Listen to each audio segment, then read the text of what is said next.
Hi viewers, அஸ்ஸலாமு அலைக்கும். இந்த சேனலுக்கு நீங்கள் புதுசாக இருந்தீங்கன்னா சப்ஸ்கிரைப் பண்ணுங்கள். If you new to the channel make sure subscribe.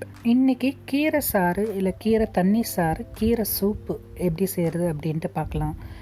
இங்கே நான் பேக்கெட்டில் உள்ள கீரை எடுத்திருக்கோம். இந்த கீரை அரைச்ச கீரை. ஸோ எங்களுக்கு ஃப்ரெஷ்ஷான கீரை கிடைக்காது. இந்த மாதிரி அரைச்ச கீரை தான் கிடைக்கும். அரைச்ச கீரை இது கொஞ்சம் பெரிய சைஸ். இதில் சின்ன சின்ன பீசஸ், சின்ன சின்ன க்யூப்பில் சின்ன சின்ன பீசஸாக கிடைக்கும். அப்படி இல்லைனா இந்த மாதிரி கட்டி கட்டியாக இருக்கும். ஸோ அதில் ஒரு 4 பீசஸ் எடுத்துக்கிறனால 4 பீசஸ் வீட்டில் 5 பேர் தாராளமாக சாப்பிடலாம். இன்னும் நிறையா இருக்கும்.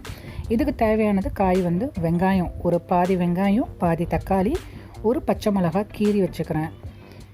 இது பெரிய வெங்காயமாக இருக்கிறதா நான் பாதி போட்டிருக்கேன். சின்ன வெங்காயமாக இருந்தால் ஒரு வெங்காயம் போட்டுக்கோங்க, சரியாக இருக்கும். இப்போ 2 டேபிள் ஸ்பூனுக்கு நான் எண்ணெய் விட்டுக்கிறேன். ஏன்னா இதுக்கு எண்ணெய் அவ்வளோவா செல்லாது.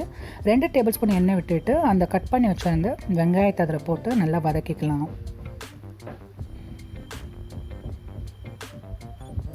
வெங்காயம் நல்லா வதங்கட்டும். ஸோ வதங்கினதுக்கப்புறமா பாருங்கள், வெங்காயம் வதங்கிடுச்சு. இப்போது கட் பண்ணி வச்சுருந்த தக்காளியும் பச்சை மிளகாவையும் போட்டு நல்லா வதக்கிக்கலாம். இந்த கீரை சாறு ரொம்ப ரொம்ப நல்லதுங்க. வாய் புண்ணு, வயிற்று புண்ணு அந்த மாதிரி இருக்கிறவங்களுக்கு, அல்சர் ப்ராப்ளம் இருக்கிறவங்களுக்கு பச்சை மிளகா போட வேணாம். பச்சை மிளகா போடாமல் நீங்கள் அது இது மாதிரி செஞ்சு கொடுக்கலாம். இப்போது இதுக்கு தேவையான அளவு உப்பு போட்டுக்கலாம். இதுக்கு 1 டீஸ்பூனுக்கு நான் உப்பு போடுறேன்.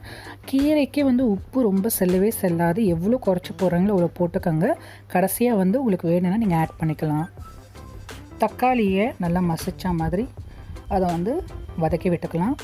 பச்சை மிளகா போடுறது இந்த சூப்புக்கு நல்ல வாசனையை கொடுக்கும்.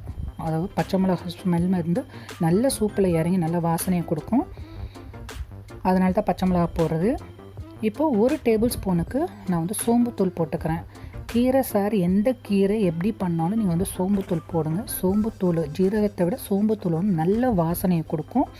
அதனால் கீரை எந்த கீரை செய்கிறதாலும் நீங்கள் சோம்புத்தூள் ஆட் பண்ணிக்கோங்க. இதில் 1 டேபிள் ஸ்பூனுக்கு நான் சோம்புத்தூள் ஆட் பண்ணியிருக்கேன். இப்போ கட் பண்ணி எடுத்து வச்சுருந்த கீரையை போட்டுடலாம். கீரை நல்லா ஐஸ் கட்டி நல்லா பிடிச்சி போனது. அதனால் எனக்கு நல்லா புகை வருது. இப்போ 1 லிட்டர் மாதிரி நான் தண்ணி ஊற்றிக்கிறேன்.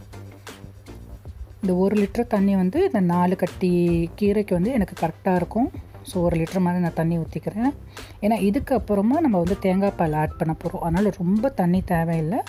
அதுவும் எங்களுக்கு தண்ணி தேவையில்லை. உங்களுக்கு வேணால் நீங்கள் தண்ணி சூப்பு மாதிரி வச்சு ஒரு மிட்பகல், அதாவது 11 மணி 10 மணி மாதிரி அந்த தண்ணியை குடிச்சிட்டு சாப்பிடும்போது கூட நீங்கள் கீரையை வச்சு சாப்பிட்லாம்.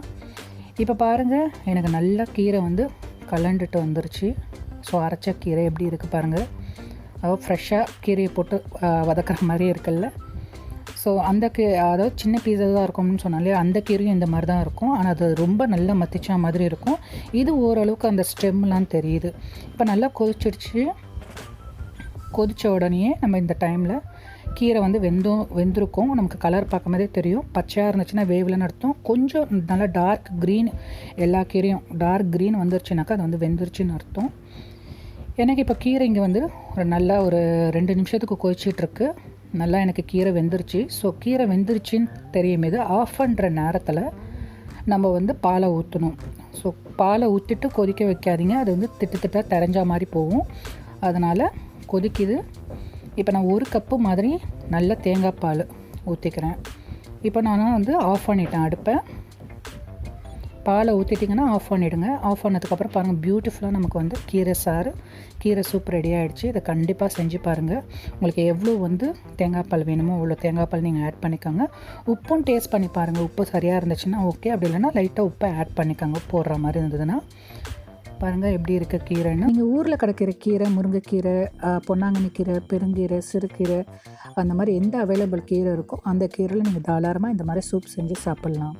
ஸோ இந்த வீடியோ பிடிச்சிருக்கோன்னு நினைக்கிறேன். உங்களுக்கு பிடிச்சிருந்தா கண்டிப்பாக லைக் பண்ணுங்கள், ஷேர் பண்ணுங்கள், சப்ஸ்கிரைப் பண்ணுங்கள். சப்ஸ்கிரைப் பட்டனுக்கு பக்கத்தில் உள்ள பெல் ஐக்கானை கிளிக் பண்ணுங்கள். இன்ஸ்டண்ட்டாக நான் போடுற வீடியோஸ் எல்லாமே உங்களுக்கு சேரும்.